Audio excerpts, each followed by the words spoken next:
In my view, in the current global warming debate, both sides are focusing on the wrong questions. All right, one question is the Earth getting warmer? I think it probably is. One question is the reason human action? Very likely, but it doesn't matter very much. That if you think about it, one of the odd things about the debate is that both sides think it's really important whether it's human action or something else that makes the Earth get warmer. Why? If some natural feature is making the Earth get warmer and getting warmer is terrible, we should figure out how to stop it, right? Now, people might say, if we're doing it, then we know how to stop it. We just have to stop whatever we're doing that does it. And if so, that's a very fundamental mistake, because that's thinking of humanity as if it was a person, as if it could make decisions. Consider that people have been aware for several thousand years that we would all be better off if we stopped fighting each other. Hasn't happened. So the fact that something could be done if all human beings decided to do it doesn't actually mean it's doable. And in particular, having all human beings produce less carbon dioxide very likely is not doable for reasons we could go into, but I'm not going to bother. I suspect the real reason people argue about whether it's human caused is a much more fundamental and less rational reason. And that's the feeling that if we're doing it, it's our fault. And if it's our fault, we have an obligation to stop it. And this, in my view, is one application of what I see as perhaps the most dangerous fundamentalist religion in America at the moment, which is nature worship. The assumption that natural somehow means good. And that could be the subject of another talk. It's not the one I'm giving now. It's going to be a blog post sometime soon. But my basic point is that I don't think that the question of whether it's anthropomorphic matters very much. I think it's quite likely that it is. The question that almost nobody discusses is it a bad thing? And if so, how bad? That it is more or less taken for granted that if global warming is happening, it shouldn't be. That global warming, in fact, is usually assumed as a catastrophically bad event, and therefore we should be willing to do all sorts of things to stop it. And as far as I can tell, there's no good reason to think it's a bad event at all. Could be. The future is very uncertain. And there are basically two ways you can look at a question like this. One of them is to say, what are the consequences? Add them up. What are the bad consequences? What are the good consequences? You know, in a place like New York or Chicago, the world getting warmer doesn't seem like an unambiguously bad idea, especially around January. So there are good consequences and there are negative consequences. And if you try to do that, I think the answers are very unclear. That I got involved in this.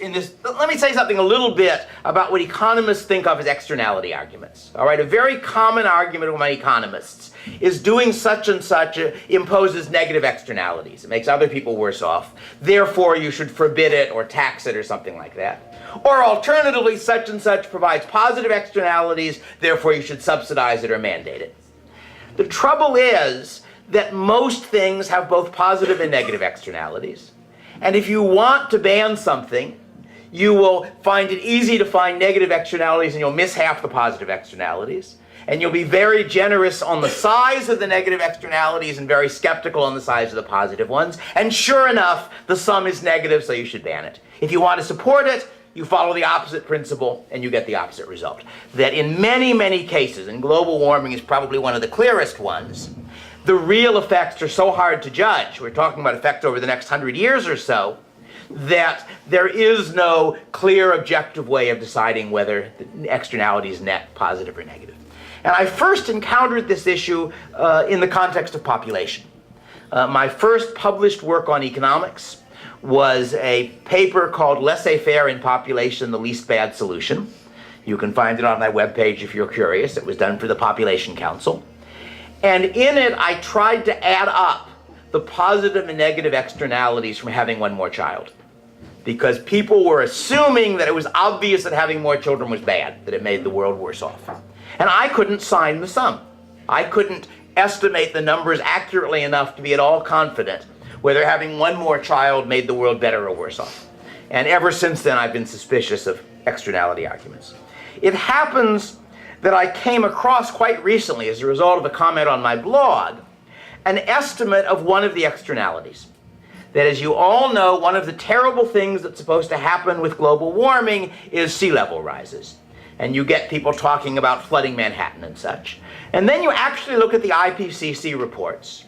And they're not really sure of the scale of the effect, but roughly speaking, their projections are about 1 foot to 2 feet in 100 years. Much less than the difference between low tide and high tide. And I happened to come across a paper by some people who had tried to estimate the costs that would impose. And they did it right, because they assumed, of course, that if sea level is rising, people won't just ignore it. In lots of places, they'll build dikes to prevent flooding. So they estimated the summed cost of building the dikes and of any flooding that would occur in spite of dikes. And they gave the result in terms of the total cost for a decade late in the century, the decade from 2080 to 2089, for the entire world, measured in present value at the present. And their estimate was $10 billion. So that's $1 billion a year for the whole world, which is rounding error. If you think about, let us say, the size of the US budget, or GNP, or the world GNP, any of these numbers, you're talking about like 1/100% or 1,000% of the relevant numbers. That's assuming a half meter sea level rise. If you assume a meter sea level rise, it goes up to about 10 billion a year, which is still very small, although substantially larger. So that was quite interesting. I was actually pointed to that by somebody who was arguing on the opposite side, who was talking about how bad it was. And he was just pointing out how many people would be affected, but hadn't, I think, looked at their actual calculation of what the scale was. So it looks, at least on that calculation, as though that particular negative externality, which is one of the major ones you'll point at, is in fact trivial. There are clearly going to be positive consequences. I generally, in thinking about this, I'm taking the IPCC estimates, and I take it as about 3 degrees centigrade and about half a meter of sea level rise. And it could be more or less, but that's sort of somewhere around the central standard of it. And on the one hand, if you think about the effects of temperature, look at a map of the globe. Human use of land is limited by cold, not by heat. All right, the equator is populated, the poles are not populated. So if global climate goes up, the result is that Canada becomes about 300 miles wider. That's my very rough estimate, assuming 3 degrees.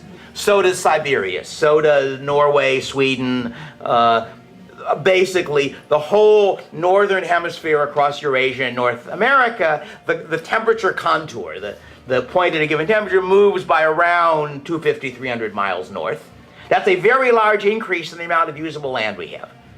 Now, it's true that the equator probably gets somewhat less pleasant. I suspect that people at the equator would rather have it cooler than hotter. But even at the hottest parts of the equator, which are not the hottest in the world, people are still living and farming. So that's not currently an actual limit to what we can do. And I would guess, without any numbers at all, that if you think about places people live, it seems as though there are an awful lot more places where people would rather have it warmer than where they'd rather have it cooler. So on that argument, it suggests that it's quite likely that the externalities are in fact positive, that we are better off, not worse off with global warming. We can't be sure, but it seems plausible. Let me look at the argument from a different standpoint. Suppose we're just saying, is there any reason to expect negative effects? Suppose we haven't tried to add it up. We just say, is there some reason why making the climate of the Earth warmer should be a sort of best first guess a bad thing? Earth and its climate were not designed for us. All right, so unless you're a religious believer who thinks that God, for some reason, decided to optimize for this century, there's no a priori reason to think that changing it a little bit one direction or another would make it worse. Human beings live across a very wide range of climates and prosper and grow food across a wide range of climates, much larger range than a 3 degree centigrade change would give you. Human beings have survived climate swings larger than is being projected, and they have done it with no technology more advanced than fur and fire. If you think about the past glaciations, I hope you all realize we are living in an ice age, as geologists define it. This is an interglacial, a warm period in the middle of an ice age. When the glaciers go south, the present locations of London and Chicago are under half a mile of ice.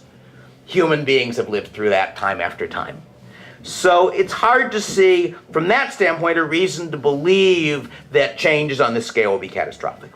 Now, there is one general argument, and the general argument is that at any given time, human activity is optimized against the current environment. So if you ask what crop is a farmer currently growing, it's a crop that does well in the climate he's now living in. If you ask where do houses have air conditioning, houses in places where the weather is hot. Where do they have heating? Places where it's cool. Where do people live on the coast? Sometimes very close to the sea, or even a 1.5-foot sea rise might flood their houses. That's an argument against change, but it's only a serious argument against rapid change. If you imagine that the changes projected for the next century are happening in a couple of years, you would have a good reason to think they were a bad thing, because all the farmers would have to shift their crops, various people would have to tear down their beach houses and build new beach houses 50 feet farther inland. You can think of a bunch of changes they'd have to make. But we're talking about a change of 3 degrees centigrade in 100 years.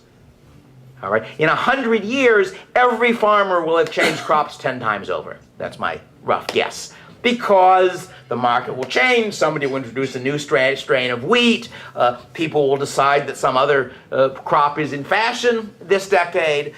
The world is not static. All right? In 100 years, most houses will have been replaced. I happen to live in a house in San Jose that's more than 100 years old, but there aren't very many of them. All right? So in 100 years, if you're talking about changes over 100 years, the argument against change exists, but it becomes very, very weak, because we're making lots of changes anyway. One more change just means that when the farmer changes crops, one of the things that will affect it is the fact that temperature is 0.5 degree warmer than the last time he changed crops. That's not a big change. So again, I think part of the sort of gut level reactions, again, this sort of nature worship, which says whatever is without human intervention is good, and I think that's very hard to justify. So, as I say, my basic claim is that there is no good a priori reason to think that global warming will have seriously bad effects. If I had to guess, it's that it'll have net positive effects. I don't really know that. I haven't mentioned the fact that carbon dioxide is an input to photosynthesis, and therefore raising the amount of carbon dioxide will tend, everything else being equal, to make agriculture a bit more productive. I should also mention there's an interesting argument due to a fairly prominent physicist which suggests that global warming will tend to have a larger effect in cold climates than in warm climates, in which case the good effects up on the northern edge of habitation will be larger than the bad effects down around the equator. But don't think I'm going to go into that now because it involves physics. But in any case, my real point on global warming is first that instead of people making all sorts of arguments, some of them pretty implausible, for why it isn't happening or why it isn't anthropomorphic, they should instead focus on the weak part of the argument for doing all sorts of things to stop global warming, which is the, as far as I can tell, unsupported claim that global warming would be a bad thing. Seriously bad thing is what the claim really requires.